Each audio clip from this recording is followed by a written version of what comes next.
organized religion, in the Yes. sense that while I think religion in its, what shall we say, the baser elements was the cause, it's not really organized religion. I would think it is the radical elements, the fanatic elements who are fanning the thing, because per se, religion by itself is not giving rise to any harm or any injury or any death, or no religion is preaching that you should take a life. This is my take on the matter. It's not organized religion. Okay. Okay. Anybody want to share the view on this? So my observation is that all these three crimes are driven by understanding of the organized religion by those individuals. Yes, yes, correct. Right. So anybody wants to yeah, can unmute and let's go informal. Let's Yes. not yeah, Binal wants to say something, it seems. Yeah, Binal. I wanted to say something on this. Yeah, yeah, I yeah. think Go I ahead. agree to Jayaraman sir, because when we read about religion, most of the religion they preach about peace and Yes. humanity. I think it is something which is influenced. Maybe some other things are influenced in a wrong manner. Okay, so now can I ask one thing, like what, how do you define a religion, and how the religion and organized religions are different? Can I ask Jayaraman sir? Yeah, I didn't really think of it deeply. Let me just think for a second. Yeah, yeah. Yeah, So take your time. By that time, if anybody else wants to share the view.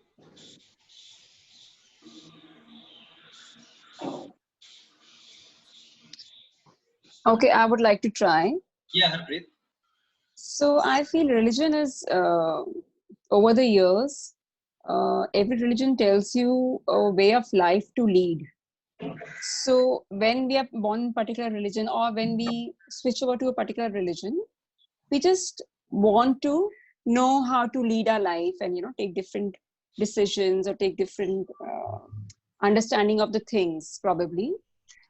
And by the end of it, I think our aim is to get, ideally, to get peace from it, right? To get more clarity in life, because situations keep coming up and down. So it becomes like an anchor for us. But it's I don't. somebody, I think it's Yeah, Harpreet. religion seems to be such an unquestioned thing. It's people following, people telling you what to do and you following what they're telling you to do. There's not a lot of questioning in that. So yeah, for me it was not. So now, second thing about the organized religion, what you have mentioned in your this thing slides. So that is something, the interpretation of it, which could be, every person's could be different. Right. So Okay, so I'd like to reiterate what Victoria just pointed out. See, dialectics means the questioning, right? And the individuals are equipped naturally to question. So right. the question here is your religion allowing questioning, or just asking Yeah, you to yeah. accept something blindly? Right, right, right. Very valid. Yeah. Of course. That's what. Yeah. So Right. interpretation of the whatever has been said, Yeah. and then going the radical way or going the understanding way, and what you as an individual choose or ignore. Uh, so yeah, that is my take on that. Right. So, Right. I was just wanting to kind of add, Victoria kind of hit the nail on the head, Yeah. and Kalyan kind of enforced it. So now thinking in that light, every religion is restrictive, because I do not see that religions help you to question limitlessly. All religions say, this is what I have done, this is the way to do it, this is the way to function, or this is the way to go ahead in life, or whatever. So to that extent, when you are stopping your thinking process, which is the starting of the dialectic, anywhere, question, question, question, then it is restricting inherently your capability to, come to the fore. I think there is slight, let's say there are two concepts. I don't know whether they are right. Religion and say spirituality. Spirituality may not be right in its sense, but in spirituality, there is no organized thing. You are within yourself and you are only analyzing and questioning and trying to do what you think is the best. So, in that context, religion is definitely throttling and kind of reducing the capability of man and to enhance himself to higher levels. I hear you. Yeah, valid point. So, just to conclude on the religion point, because we are maybe going from the forgiveness to the religion discussion. Correct. So, just in Hindi or Sanskrit for Victoria, the synonym of religion is Dhamma. We call it Dhamma. Yes. So, and Dhamma means if we retranslate the word Dhamma, it becomes nature, characteristic, nature. Basically, a law is the nature's law. Nature's law, I'm not sure about it, but the nature, what is your Dhamma means what is your nature? What is how you lead your life? That is the nature of your life, right? So Exactly. That's what I was saying, that how you want to get clarity on certain things in life. And that probably helps you in going for religion. I'm not talking about whether it's a radical way or whatever, but it also depends on your experience, what comes through your life, right? What comes in your path. Whether if you are talking about the processing, then it is absolutely dialectic. What comes in your path, if you are processing and accepting or rejecting, then that is absolutely a process of dialectic. Now coming to our primary discussion about the forgiveness. So I would like to request maybe Gauri can share her viewpoint on the forgiveness and the dialectics of forgiveness, both the things. If you may. Yes, Gauri. Just unmute us. You need more time? She's muted. Unmute. I just unmute you. You need to unmute. Yes. She's good.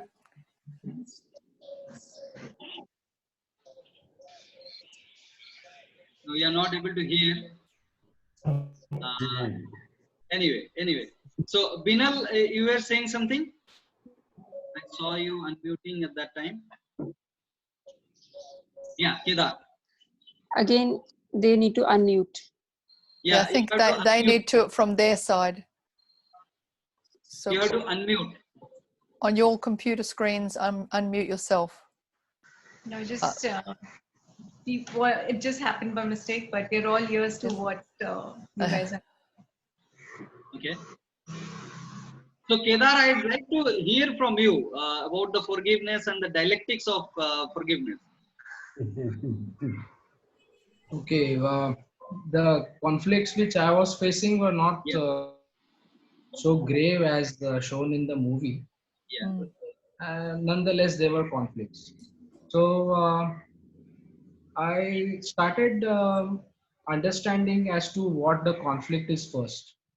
And then disassociation helped me a lot. That was the first phase, and it came naturally, the disassociation part. And the forgiveness part, and I know that it's going to come, but it hasn't yet arrived. So I'm not forcing myself into it. Neither am I, trying to be too kind or generous to those who have caused conflict. Are you able to? Sorry to interrupt. Are you able to distinguish between kindness and the forgiveness?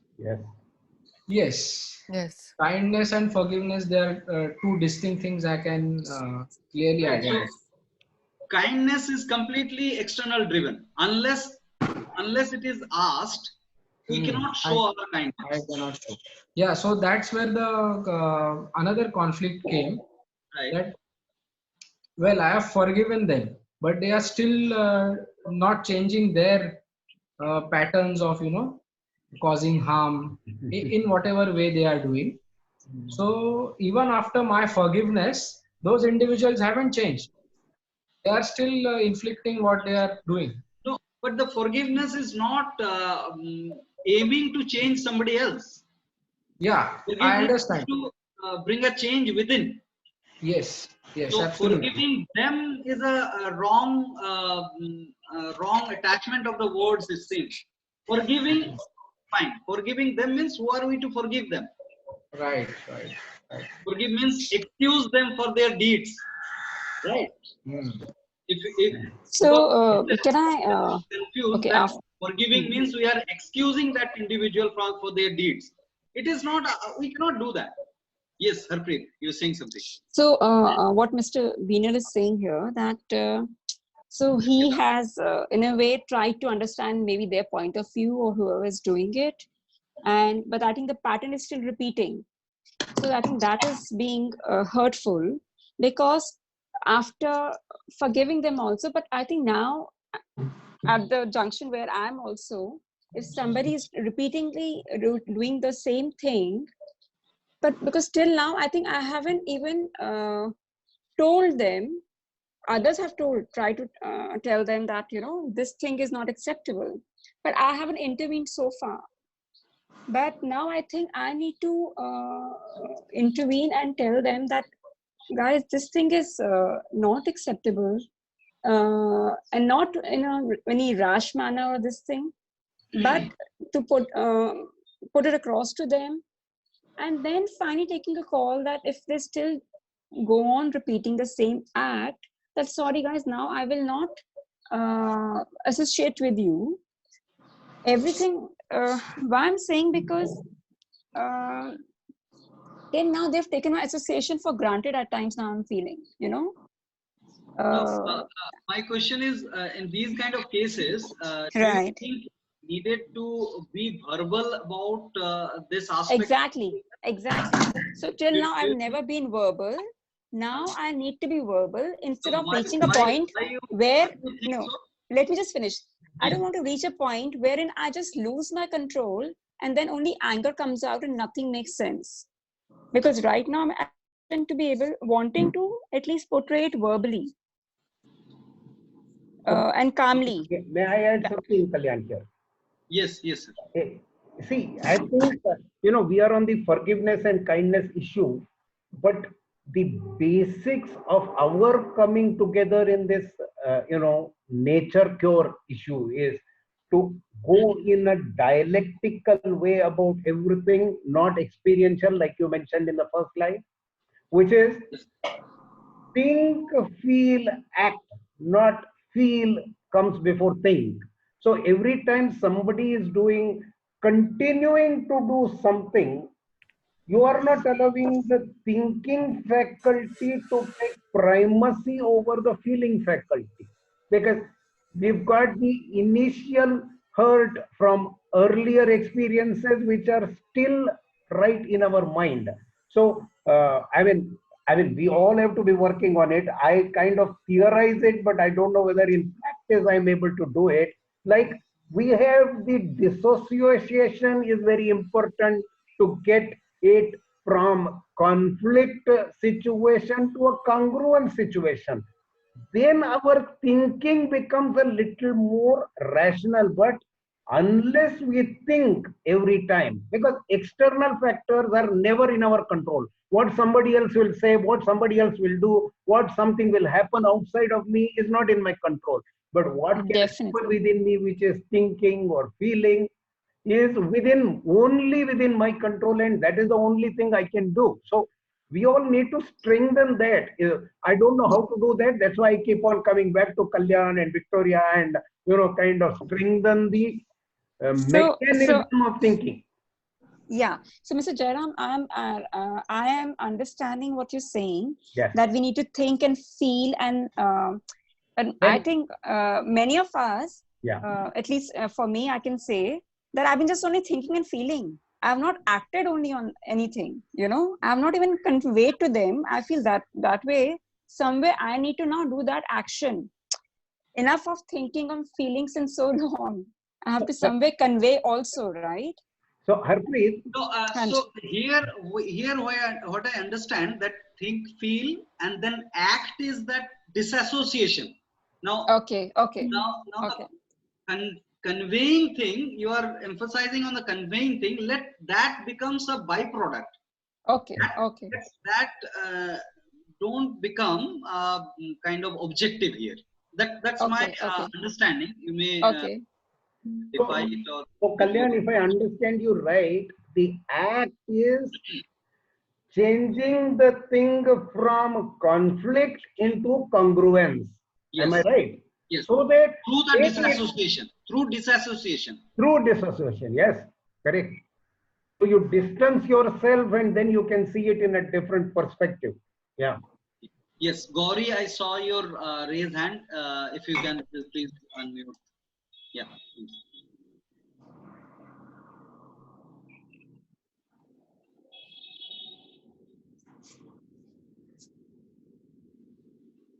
Gauri, Gauri, you can unmute and say if you want to say something. I saw your. unmute is on the left hand side.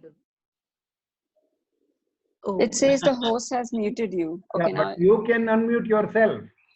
No, Yes, you I can't. have unmuted everybody, but the control is there with the individual also to allow this unmute. Should I do it? yeah. Yeah, why don't you do it? Because then we can hear Gauri. I am. Beautiful. Yeah, it's done. Okay, It's can done. you hear me now? No, it's Yeah. still showing Gauri Yes, Gauri, go muted. ahead.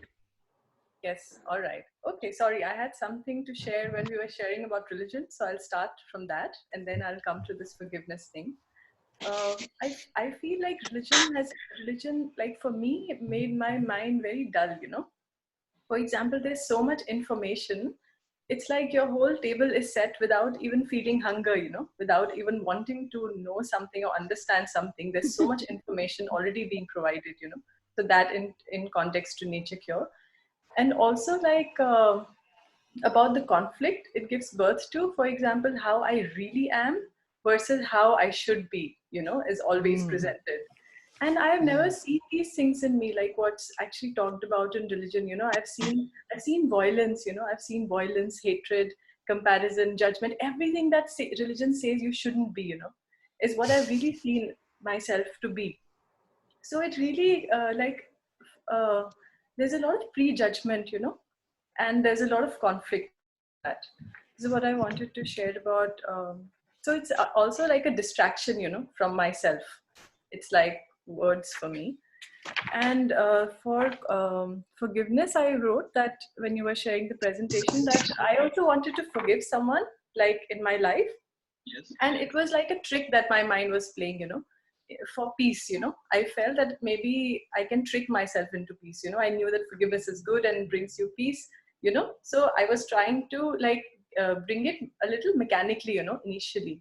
But then I realized that forgiveness is not like an isolation process, you know. We make an image in our mind of someone, and we also feel that our anger is rational, you know, because we are hurt, and because of that hurt, our anger, however we express it, is fine, you know, like we keep allowing it. And like unless that image actually melts, you know. So I found dialogue and conversation interaction is very powerful, like really wanted to understand the real person, you know, and not continuing with just the image of the person you hold, you know. Sometimes we are only interacting in our head, like it's only limited to mind, you know, our relationships, like image of my father or image of my mother, you know. We are always responding to images and not the real person. So that is also one thing. Yeah, that's all. Thank you. If there's anything else, I'll share. That's an amazing position, you know.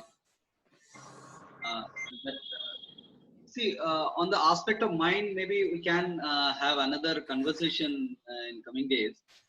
How the mind gets formed, that's a very dialectical understanding of that is very necessary. when you said that from the image to the action we need to transport, that's very valid. Like from the mind side, if my body is controlled with the imagery that is happening in the mind, that goes definitely rational, because in most of the cases we are driven by the assumption and the imagination. So for that route, we need to understand how the mind gets formed, and how the formation can be transported from irrational to rational. And without that deep understanding or maybe casual approach, we go irrational many a time. So Kalyan, I have just this one, unrelated request. That is, the presentation was so nice, but there are so many words. Can you share it so we can kind of sink into it? Yes. Sure. And now on the aspect of forgiveness and kindness, somehow I kind of, you were mentioning that kindness issue cannot come unless the person kind of asks for it. Yes. I don't know whether there is such a kind of distinction. I somehow tend to see kindness as an extension of the forgiveness aspect, in the sense that once you have dissociated and the conflict has become into a congruence, and you are able to think, feel, and act rationally, and then you realize that the forgiveness, as rightly pointed out by the lady participant in the movie, you are not forgiving others, you are forgiving yourself. It is such a powerful statement. She says, you drink the poison and expect somebody else to die. I think these are two powerful sentences which I have registered. So once you cleanse yourself, then automatically the kindness is inherent part of you, not just to that, to anybody or to the world at large. Like you said, we So do you, all exist together, coexist. Unless your soil is good, your other plants are good, animals are good, the nature is good, you cannot exist. So I don't know. I think kindness is a little extension of forgiveness, but maybe I'm not very clear. I'll share my thoughts. Victoria was saying something. Yes, Victoria. I'm just wondering, the perception of what forgiveness actually is, and that, well, you're saying that forgiveness is forgiving yourself, but forgiving, is it allowing yourself or enabling yourself to not hate the person for what they're doing, enabling yourself to not feel anger towards that person? How do we, when you say you're forgiving yourself, that sort of, I'm having trouble trying to understand that concept. I think forgiveness is, I think forgiveness is really an extension of our think, feel, act steps, in the sense that if you fit everything into it, which is what I think we all need to do, then forgiveness is the act of switching from conflict to congruence. I don't know. I think when we look at forgiveness, for me, a thing is to realize that nobody is perfect, and we are all flawed in some manner. And I think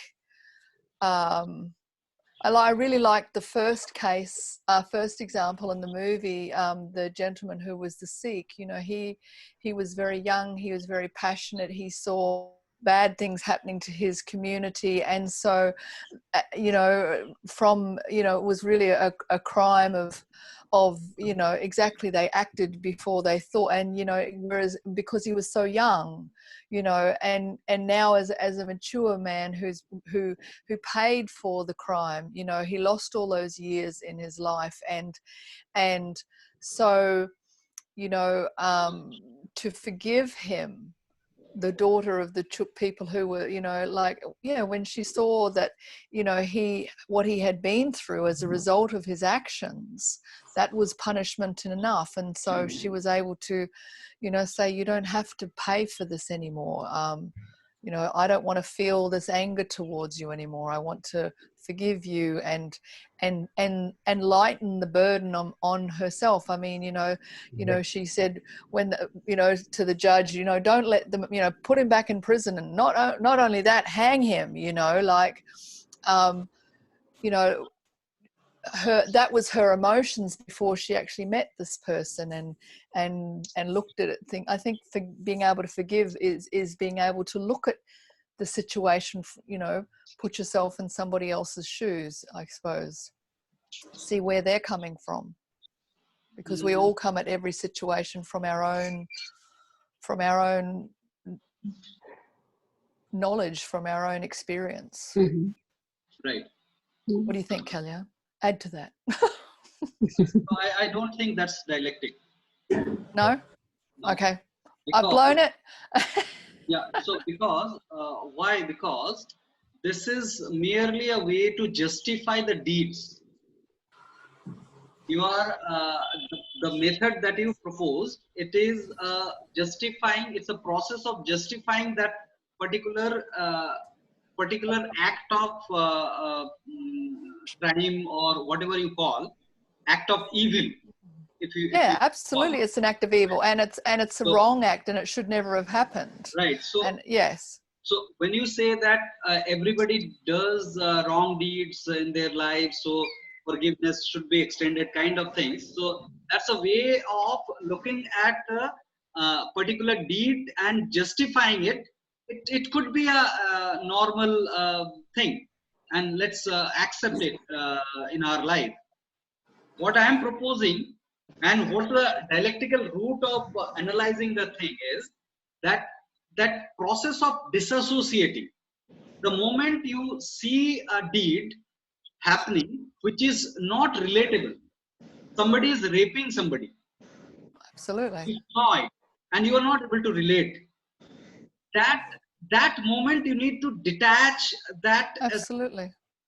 From that, detach is a very maybe a wrong word to use. Disassociate is a right word. Separate, cognitively separate from that person, that he or she is a separate entity and doing it for a different background. Whatever the things really, that could be analyzed later on. But for this moment, I am disassociating from that individual. This is what is forgiveness. That's forgiveness. That is forgiveness. That cognitive exercise of disassociation is forgiveness. And then I just have that I am proposing. Yeah, please define. Only one point. I mean, no, I don't know whether it's really relevant directly in the sense or not. Yes. In the first, Victoria was mentioning the first case where 1985, the Sikh guy got fanned by his fanatic leader and into committing the crime of killing Lalit Makhan or whatever. So that Mr. Gill of 1985 is certainly a different Mr. Gill from the 2005.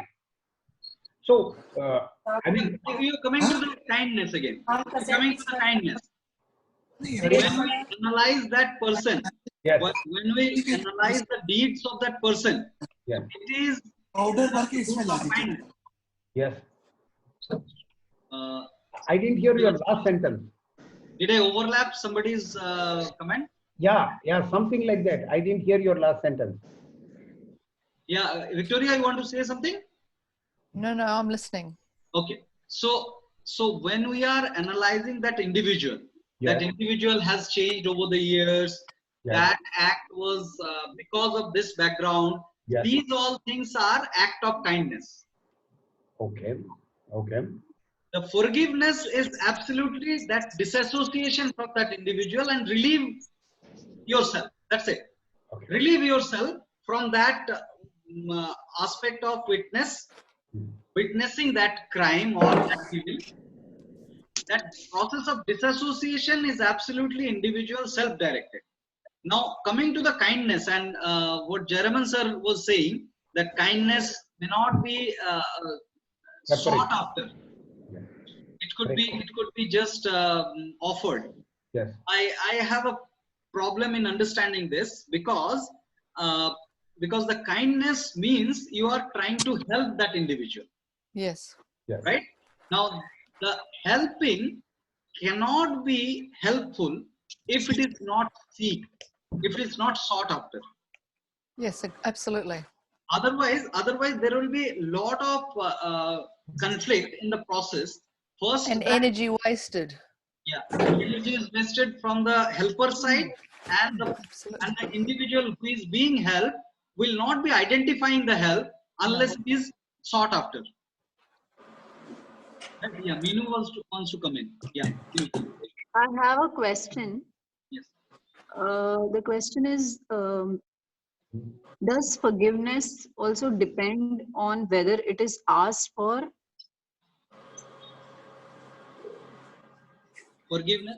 No. Forgiveness is individual activity, your own activity. How you, It so doesn't. if you correlate with the colored love concept that we understood, it is equivalent to the green love.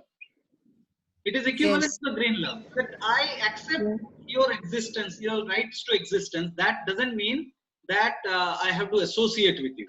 Yes, Sai wants to come in. I saw your hand. Yes, Sai.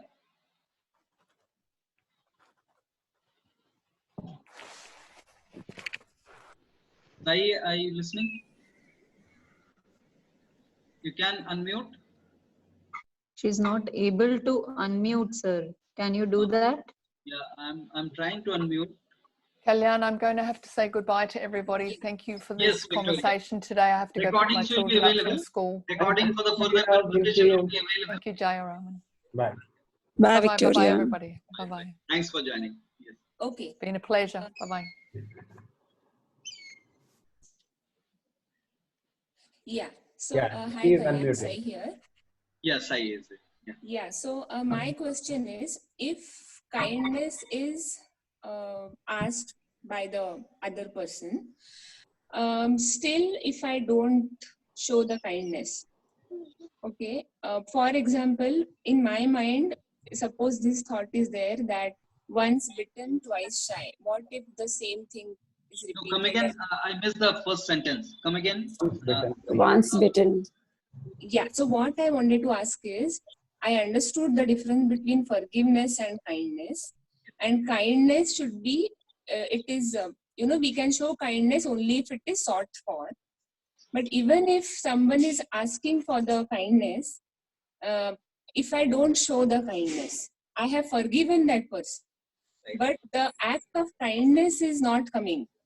Okay, maybe because I am worried going with this thought that once bitten, twice shy, what if I will again get hurt? I mean, of course, it is again future assumption and all that.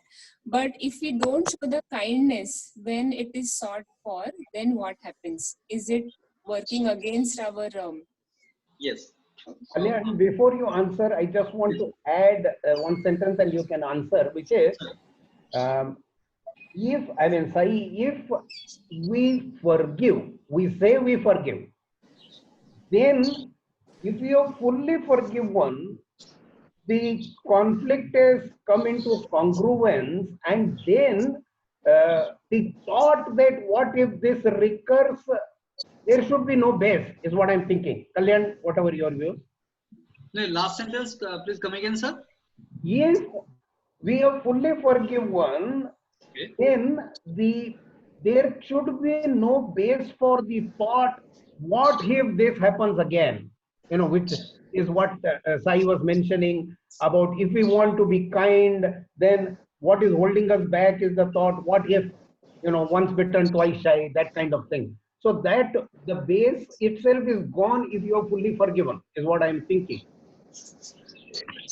So see, forgiveness, if we understand the dialectic aspect of the forgiveness, then the forgiveness is nothing but a knack. There is nothing partly or fully forgiving. Okay. There is nothing partly or fully forgiving. Whatever is happening, you are always in the state of forgiveness. Because you are in a state of accepting the rights to exist for each and every entity around. Number one. Number two, coming to Sai's proposal or the question, that if I'm not able to show my kindness, she said that she understood forgiveness. She kind of ready to accept the concept of dialectic forgiveness. But when it is question of kindness, one thing is that kindness should be sought after. If it is sought after and I'm not able to offer my kindness, then what it is, what that state is. Now, here is my submission. Number one, that why you are not offering your kindness, that should be answered to yourself.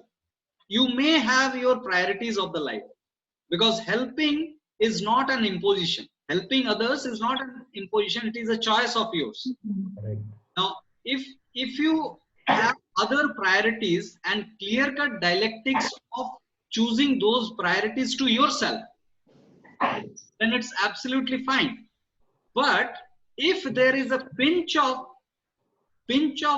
feeling within you that this is the reason why I am not showing the kindness to this individual, even if I have some spare time and capability to offer my kindness, because kindness is a help, right? Offer my help, if I rephrase it. So helping others, if you are in a state that you are capable of helping, but you are not helping because of some unreasonable feelings within, that means you have not forgiven that person. Right. Am I right? Because association is always growth. Whenever you are able to associate with somebody, see what is sought after. What is being sought after is the correction. That individual is ready to correct that individual. This is the state, and this is a really amazing state and opportunity for you to grow yourself further. Right? There is some comment from Tulika. Is forgiveness can be practiced, or this act naturally comes from within for oneself? So, yeah, I think forgiveness comes only from within. Yeah. When we talk, Jaraman sir is saying that I think forgiveness comes only from within. So, Tulika, here is my submission. If we talk about the dialectic aspect of the forgiveness, then it has to be thought after and chosen in the life. Without that, we will lead ourselves to the irrationalities. It is not a natural thing to come as an emergence automatically. Forgiving, like if it is imposed. So in the initial slide, if you remember that whether it is an imposition or coming from within, that's the question. So if we coming from within can be possible when you dialectically analyze the thing and understand the beauty of disassociation in the life. The beauty of association is natural. We experience that. But due to the intellectual intervention, we confuse ourselves by associating with the conflicts also in the life.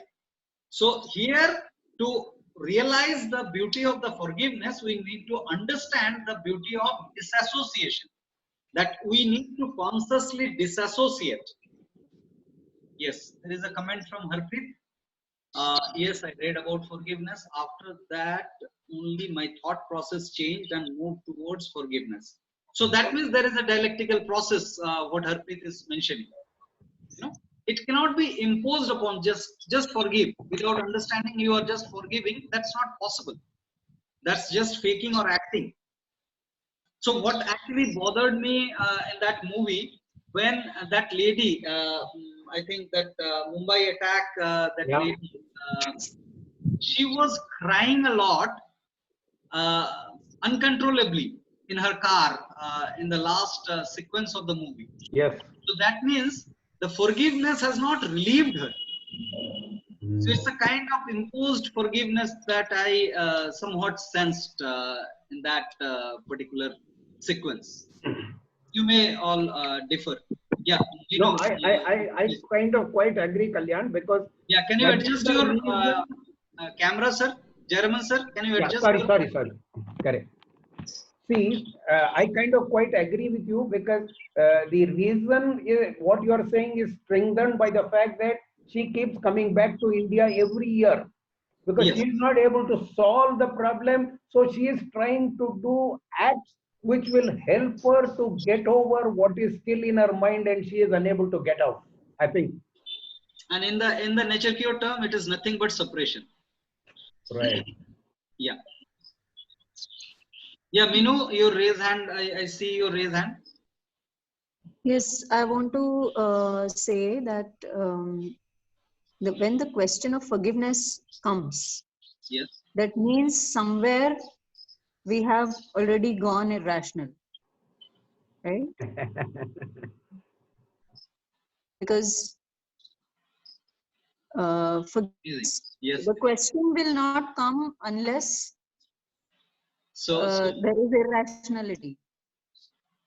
yes. So what Minu is proposing here is, if we have that knack already inculcated, Yes.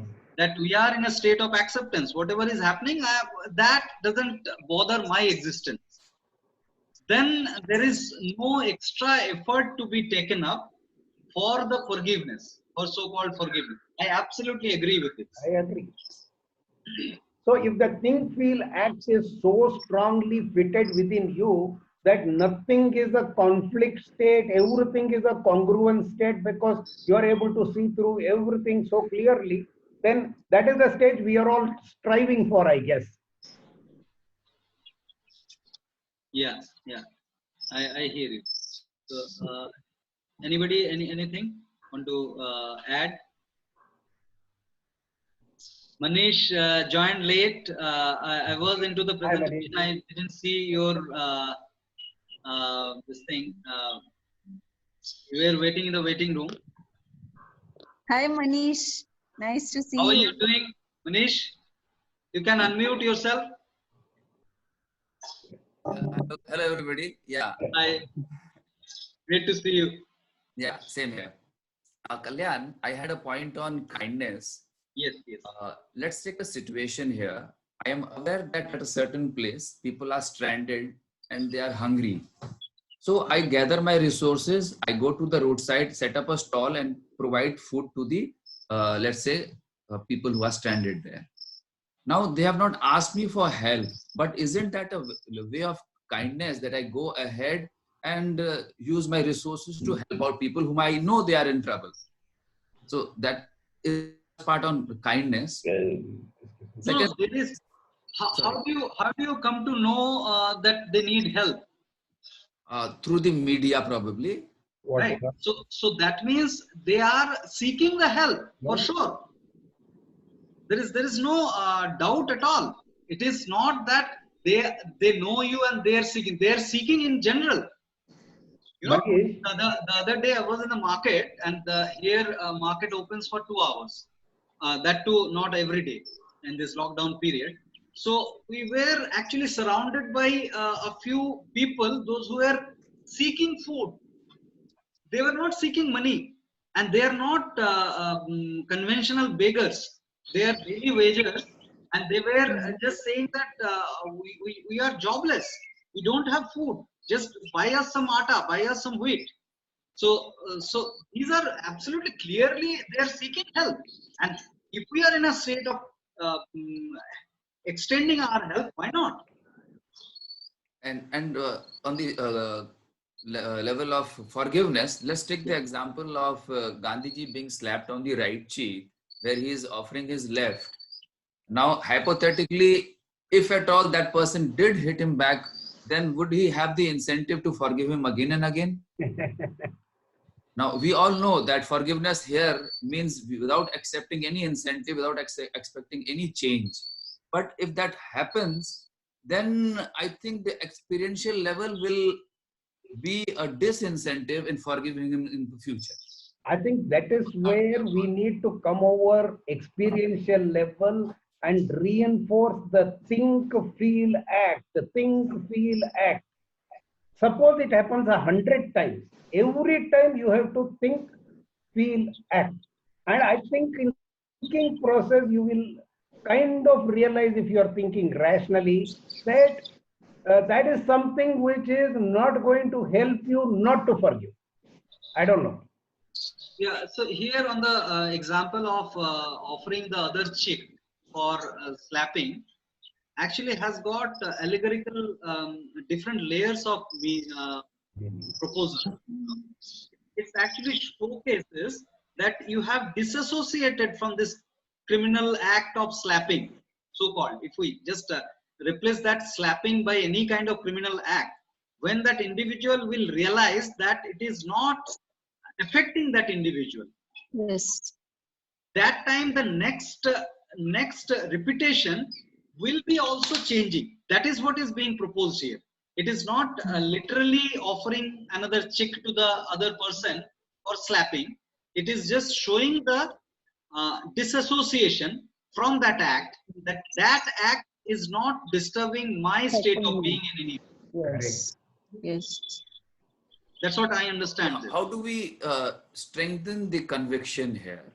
That's another question that I have. I feel, but we feel all the time when this thing is not happening with us. So is there a tool by which we can cultivate the art of forgiveness even more and more without going experiential? Dialectics is the tool. Always asking questions. So for example, suppose an individual is raped, right? And there is a common understanding that that raped person will have a revenge against the rapist, right? Now if you look dialectically on that aspect, the social conditioning is causing the cognitive problem for the victim. Otherwise it is just a physical accident for that individual. From that accident, the physical recovery will be natural, but the cognitive recovery will take time because of the condition, where the understanding needs to be strengthened in that individual, that hey guys, you are not at fault at all. It is not your loss of dignity. It is the loss of dignity of that irrational person who did that act of evil. Right. So this understanding, when it is imbibed in that individual, because this is the reality, right? Am I talking sense? It is a reality, and what happens in my mind is that I have been exploited and he has been emboldened. Yes. So this exploitation is actually an insult to the self. That any kind of exploitation, if you consider that you have been exploited, that means you start with the consideration that you are worth to be exploited. Yes. So this worthlessness is the start of the irrationality for that individual. So we need to understand the beauty of the self-image, the strengthening of the self-image, and it should start at the very foundation level. You know that my worth, my dignity is in my hand. It cannot be harmed by anybody shouting on me or near slapping or raping me. Yes. Yes. Yeah, Gauri, you want to come in, please. Unmute yourself and say. You're not able to? Okay. Okay, now, yes. I wanted to share that I have a little problem with finding tools for forgiveness. I feel it's such an organic process. Like, for example, what I experienced was that is actually the absence of me. Like like any kind of violence actually comes from division. It doesn't come from religion or a specific thing, but any kind of division. Sometimes when there's just pure seeing or just pure observation, like really you want to understand, just for the sake of understanding the other person, not that you want something out of it, forgiveness. Just pure seeing somehow dissolves, this difference, and forgiveness. Actually, there's even no need for forgiveness, that time, because there is nothing that individual need to be forgiven for. Like I'm talking about from an example, like my own experience. And then if forgiveness also becomes like a practice, like how religion has been teaching us forgiveness, that it's a noble thing. Well, does this route of forgiveness, which is quite similar to to Minu's proposal, what I find, but I'd like to ask you, in this route, do you identify the act of evil, or you choose not to identify that? Okay, I don't label things, as evil, good. This distinction, this division, it's just like a pure, really, just seeing, Kalyan, it's just like just seeing, pure seeing, listening, hearing without judgment, without putting these labels, like being free yourself first of language labels, and then really listening to the other person. Okay, let me bring some example in this. Maybe may not be of the act of evil as such, but let's get real on some aspect. You confronted a fire, got your hand burned, right? You touched fire without knowing the fire, you got your hand burned. Now, in the next experience where you are again confronting fire, what would you do? Okay, I touched the fire, my hand got burned, and if I do it again, that's hypothetically, just try and accept that this is the first instance or first experience of the fire in your life. Right. Yeah. What would you do in the next confrontation? Well, the memory is there, of the fire. Yes. It will, like I'm telling what will really happen in me and not hypothetically. The memory would be there, and I will just be like cautious, So that, but so, not be fully close. You are aware. You are aware about that fire may burn you. That's what you're meaning? No, I would not even put it like this in these words. I would just have the awareness, like I'm aware of it, but it's because when you say that the fire might burn me, there's a fear, that comes, because it's like for me. Why are we considering that the fear will come, not the awareness? Yes. Why are we considering that fire may burn you will cause fear, not the awareness? Right. Yes, I get it. Yeah, it's close to awareness, right? Yes, absolutely. So yes. Similarly, any act of evil should be identified that this is conflicting act being done. So tagging and not tagging is not define the awareness. Tagging is also awareness. Try and understand, and maybe you can introspect and come back again. Sure. Kalyan? Yes. Yes, who is that? I am Tulika, this side. Yeah, Tulika. Hi, Tulika. Why don't you come on video as well? So that, yes. Yeah, thank you. Yeah. So actually, when you were talking about this fire thing, so I feel so certain things have their own inherent characteristics. For example, fire is meant to burn. Yes. Water is meant to cool down. And there are certain animals, insects, or in nature that they are bound to bite you. Snake has the tendency to bite. So all these things are inherently present in certain things available. So we cannot say that there is a fear for that, or there is, it's just that it is as it is. It is that ways only. The nature has made it in that ways only. Cactus is that way only, that it has all sorts of things, thorns. And if someone will go near to it, it will prick. But there is no fear for that cactus as such. But yes, we are aware of the characteristics of that particular plant, that it has that. Rose has a tendency, like there is a rose, a beautiful flower, but it has that particular aspect of thorn inside. But we are accepting it the way it is made by the nature. The all logic, I feel, it only comes when we get into the interpretations of everything. and those interpretations which usually comes from our experiences from the past. And experiences, as you said, it can be both in painful way or in the pleasure. So those experiences really guide us and make any experience or any image so real that we are unable to create that fine line, whether it is a reality or it is our interpretations. So likewise, for forgiveness also, I feel that forgiveness is something very subjective in nature.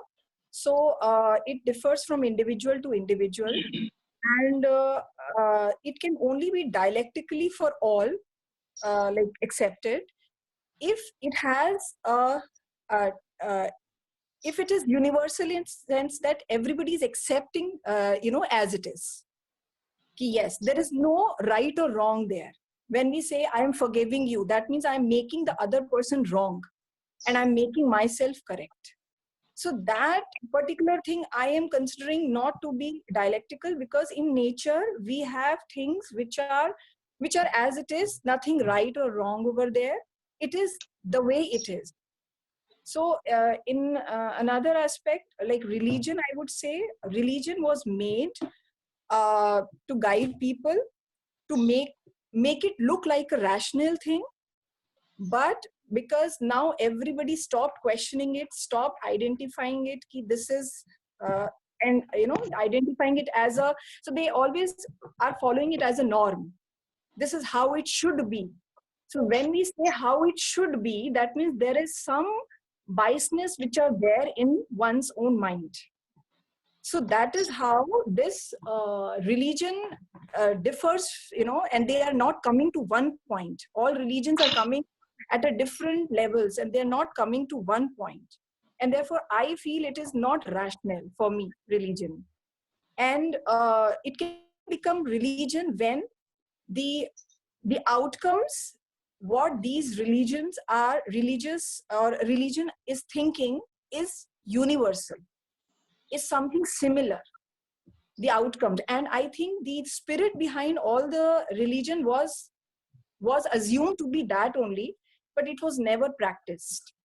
It got interpreted in a very different and in a very different way. People have started taking it as. So my own logic, which I have understood, is so everything, whichever thing, good or bad, what we perceive is based on our information, our known understanding, which is known to us. But there are certain things which are not known, which are subtle, which are there but not there. So space is there, it's there, but we have not seen it, but it's there. We cannot say it's not rational. So certain things are subtler, certain things are not seen, certain things have to be understood in that perspective as well. So that's why I say that it is subjective, and it should be seen in that way, that one should accept it the way it is. Nothing to be right or wrong about it. And therefore I feel when I have to, so therefore I ask this question, whether this is an inherited practice of forgiveness or that it is coming from within. So one small thing which I was just, got present in a few days back, that me and my husband was discussing about anger and crying, So we were saying ki anger, so these emotions are, comes with, with our upbringing and with our experiences, that it gets suppressed in ourselves and then it comes one day. So when I observe a child, a newborn child, when it comes out, the first expression is crying. So it is so naturally present in a child's own behavior. So crying and smiling, so love and cry, and these things are already present. So it is nothing that we have to say that, it can be inculcated in a person. So it is inherently present. And which is why I say these forgiveness, generosity, gratitude, these things are humane. These things makes any individual or human beings different from any other living beings. That is why we are a thinking animal, but we are different in this aspect also, if we have to compare ourselves from the other living beings.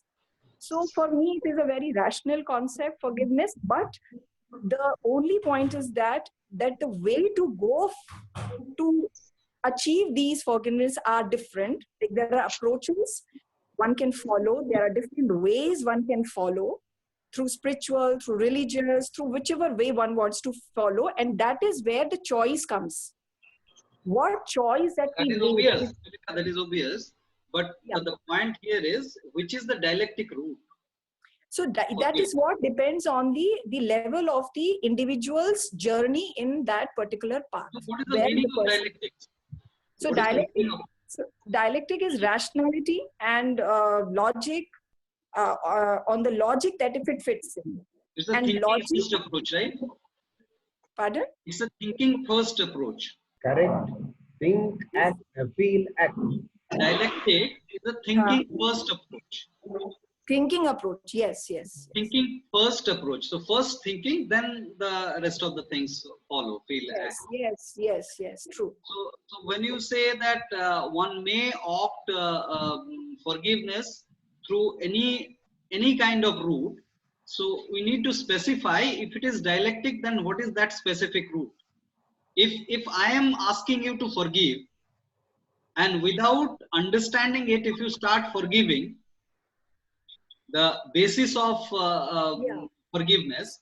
Yes. So when you ask this question, so when you ask me to forgive someone, it only can come when my perspective for that person gets shifted from what I was before.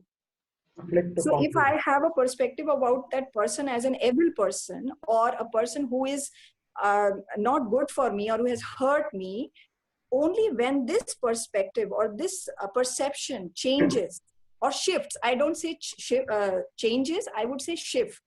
If that shift happens, then only forgiveness. So that perception needs to be shifted. Absolutely. So that is why that last story actually did not satisfy me, that this was a right forgiveness, because the individual was in pain and coming back, as Jaraman sir said that she is coming back to India again with a mission kind of, that I have to propose forgiveness.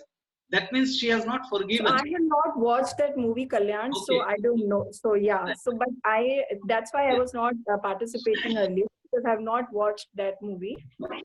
So But I think what Tulika is saying is right, in that the shift has to happen, and Kalyan rightly said, it is think, feel, and act. So everybody can do the thinking only at the level at which he has reached. Yes. Somebody is 6 feet ahead, somebody is 6 miles ahead, somebody is 10 feet behind.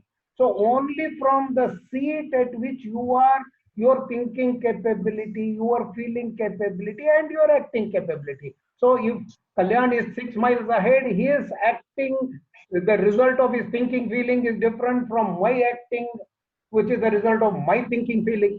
So forgiveness is absolutely individual, and I think in the forgiveness part, the other party is not involved at all. That is the most important thing. The forgiveness is an internalized action and internally happening within you. Other party may not even know that you are forgiven, because it has nothing to do with the other party. Yes. So that note, I feel one last point I want to make, Kalyan. Yeah. So I feel that forgiveness is just something like higher consciousness level. Like when we are at the higher consciousness level, and at the subtler level, in Nature Cure also we study the gross elements and the subtler elements, and the more potency is related to the subtler elements. Yeah. So when we are at the higher conscious level, at that time we can have these things flowing naturally within us. It's something that now we have to try. When we are thinking it, then we are feeling it, then we are acting it. But when we are achieving at that higher conscious level, or when we are mind-wise, we are becoming more superior, in the sense we are not getting controlled by our mind, then at that time it becomes feeling first. In the child, it's the feeling part which is first. There is no thinking. Hold you, actually. I'll hold you there. What is feeling? What is feeling, ma'am? He is experiencing what it is there in terms of what is being, some triggers are there, and then you are feeling it. Feeling happens at what level? Mind level or body level? Body level. Body level, right? Yeah. So, in the higher conscious layer, what you are terming, the thinking always happens first, if it is really higher conscious layer, because the neural structure supports that fast thinking. It's very fast thinking, then feeling, then acting. There is no missing of the thinking anywhere in the higher conscious level. It's the fastest thinking, then feeling, then acting. So I was actually trying to understand whether you are terming feeling also as an act of mind or not. I'm relieved when you say that feeling is the bodily level aspect. Yeah, it is body. So one question to you, Kalyan, then. Suppose a person is in coma. Okay. So a person in coma, in my opinion, is not having much of thinking, but he's listening and feeling everything around. Is that true? So, well, listening and feeling, listening is act. And feeling is identifying that sound which is coming in. Right? So, if that individual, because this is a hypothetical state, will not be able to comment exactly, but roughly, generally speaking, if that individual doesn't have a capacity to identify it, then that feeling will just capturing sound through a microphone. So, Kalyan, going one step back, you mentioned about the fact that, when Tulika was mentioning about a higher level of awareness, and you said at any stage the thinking happens first. Just kind of an example which might kind of help us to understand. If we are in a car and we are the driver and we are in the first gear, the car goes at 10 kilometers. But if we are in the fourth gear, the car goes at 60, 70 kilometers. But the steps are all the same. The thinking, feeling, acting happens in first gear or in fourth gear. Only it's faster in the fourth gear because we have kind of got to that stage in our process of evolving ourselves. Yes, just to add, this happens only after the neural structure is formed, not for the babies. Correct. We cannot claim that the babies think and then act kind of route, and we should not impose that also on the babies, on the children. Okay. Right. So neural structure has to support that thinking first approach. Yes, Gauri, please.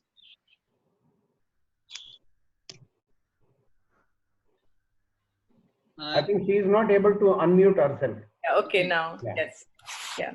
I just wanted to share that, I see the danger of the interpreter, like Tulika, when she was sharing, doing a sharing. That time, I also feel like there's this interpreter or translator sitting here.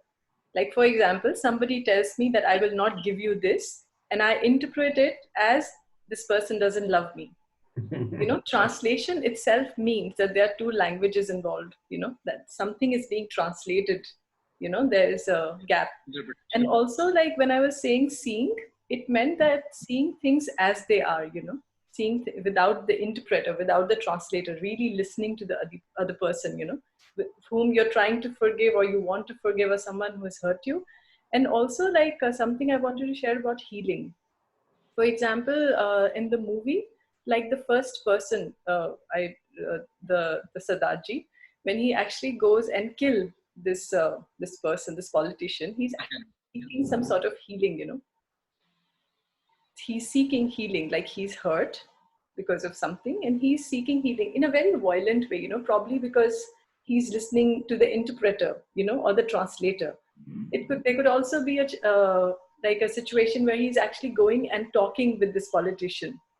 That is also like another form of seeking healing. So actually we are all trying to correct something, in our own way, like what we've been seeing. And even Hitler, everything is happening in good intention. Even Hitler thought that he's doing something good. He also had a good intention. The current discussion is on the victim side. definitely the other perspective that you brought in is that evil side.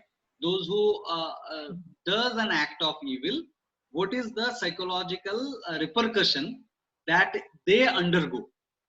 That we can definitely explore and find out that what is the things in another discussion. Amazing point. Thank you. Thank you. Did I cut short? No, it's fine. I just wanted to add one more thing. Like Yes, forgiveness is a very fancy idea, you know. I've seen like anything can be sold these days in the name of happiness and peace. You know, I've seen like big ads. Like there was this advertisement I came across. It was for BMW, you know, this car.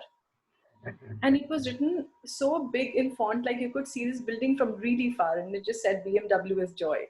And once I came across this advertisement in which it was written like on the shop outside that milk is happiness. You know, like when we associate these things, you know, with happiness or something, we're very quick to buy. You know, I also wanted to buy forgiveness, you know, as soon as possible, like because I felt I'll get some peace, you know, because we're all in pieces, always looking for something, you know, it's opposite, you know, like peace, integrity, but it has to happen by seeing.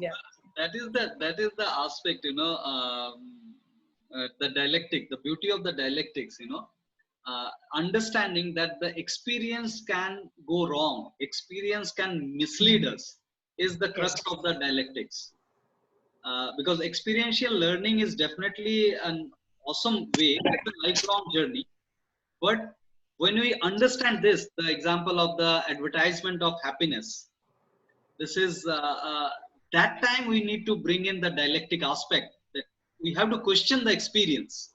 We cannot go blind on the experience. A small story with that I'll conclude today's session. Yeah. There are three imaginary children. They actually got a mouse pad like this. Mouse pad, can you see? Yes. On this we keep the mouse. So mouse pad, circular mouse pad, they have in their hands, all the three children. The first child got it as a gift from somewhere. And the second child copied that gift and made for himself. And the third also did the same, copied it and made it for himself. Now, all of them were asked that why this is circle. Though my mouse pad is not a circle, but normally the mouse pads are circular, right? Is your German, is your mouse pad you want to show? But mine is a rectangular one. Okay, okay. So anyway, so this story has got circular mouse pad in all the three cases. So first one was asked that why it is circle. And he said that I don't know, I just got a gift and it is circle. That's it. And the second one said that when it was asked that why it is circle, he said that I've just copied his mouse pad and made a circle. And the third one was asked that why it is circle. He shared that the circle is the most simple symmetric figure and which helps me to have a control over the mouse on this pad easily. Who is the most dialectics of the lot? That matters the most. Like we may be doing the same thing in our life, but how we are doing, how we are perceiving and processing, that makes us more or less dialectic in our approach. So all did have the circular mouse pad, but the third person has got the reason out and made it for himself and proposing a dialectic aspect of it. Right. So with that, I would like to conclude unless somebody is having any pressing question or comment. Right. So we'll meet again soon. We'll continue this dialectical dialogues to revive our rationality. All of us needs this revival of the rationality. So rest of all can come video and audio and say goodbye to all of you.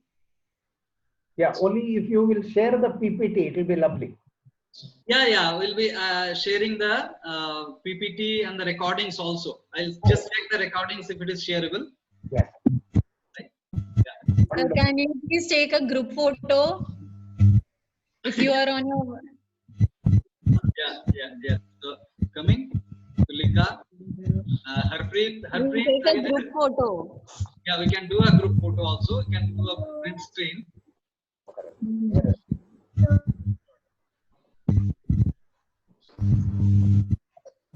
Yeah, Bhaskar came. Harpreet. Yeah, I think most of I think Vatsala and few people are not there. Maybe. Yeah. Okay, whoever is there, let's see. Right. Yeah. Bye-bye then. Thank you, See sir. Thank you. Bye bye. Great fun. Keep meeting, guys. Yeah. Bye, everyone. Thank you. Thank you.